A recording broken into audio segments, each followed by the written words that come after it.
and welcome. I am Amarachi Ubani. Tonight, residents of Agiliti area in Lagos recount their losses following a day of violence. Security operatives mount surveillance in the community. Former President Olusegun Obasanjo identifies injustice as a root cause of global insecurity, urges action by leaders to address the challenge. Federal High Court rejects application by former Defense Chief, Air Chief Marshal Alex Bade, seeking the enforcement of his fundamental rights to liberty.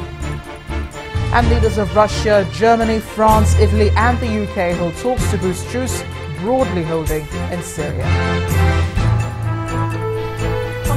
Tonight, CBN plans to establish e-fraud units with the Nigerian police force to curb security threats on bank accounts.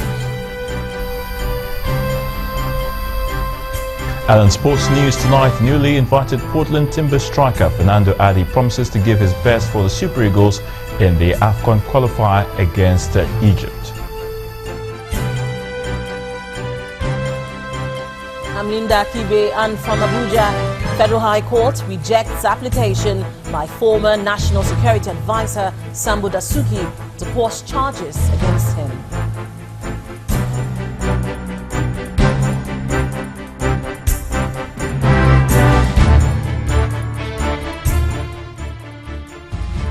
Palpable calm seems to be pervading Agiliti community in Kusofe local government area in Lagos State after Thursday's violent attack by hoodlums. Anxiety has continued to mount over the next action by the hoodlums, but to check this, there's heavy presence of security operatives in the area. Channels TV crew monitored activities within Agiliti and observed that some level of peace and order has been restored. Residents of Agiliti community in Mile 12 are still counting their losses after a day of ravaging violence. Most people are trying to shrug off the impact of the mayhem that was unleashed on residential and commercial buildings. The atmosphere is tense and people are still apprehensive. The signs of attacks are still visible: burnt houses and vehicles, broken bottles and destroyed tools of trade. Residents say the suspected miscreants made another attempt to wreak havoc through a route linking a boundary river. However, they were intercepted by members of the community who quickly raised an alarm. They came around 1 a.m. to burn houses. They came through a route by the nearby river. The security forces have been harassing us. Why are the policemen not protecting us?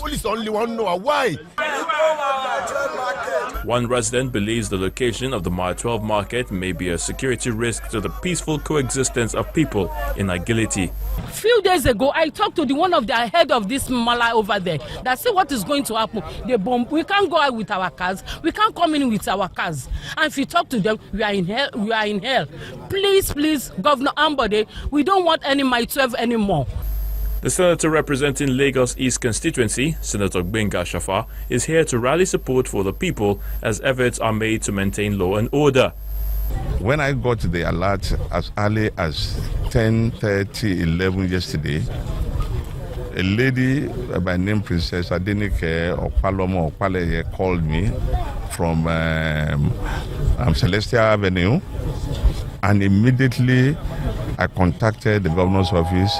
I reached out to the RRS and they came out, including an helicopter moving around to ensure that there was calmness.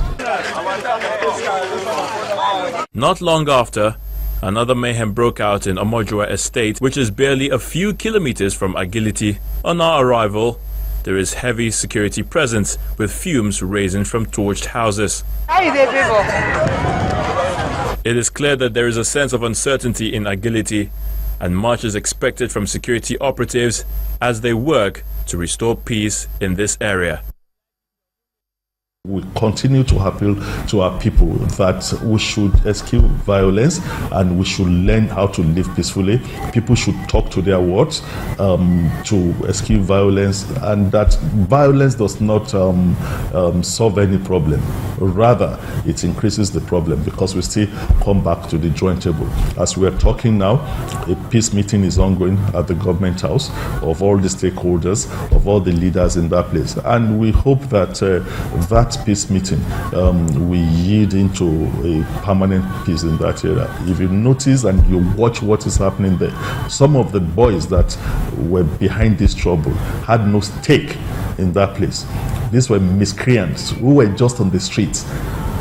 And you will also find out that some of the structures that were burnt in that place were makeshift buildings that shouldn't even be there. So they don't have even any business in that place. And that is why we're talking to each household, the leaders there, that you that have a stake in the place, you should be able to curb the excesses of these miscreants.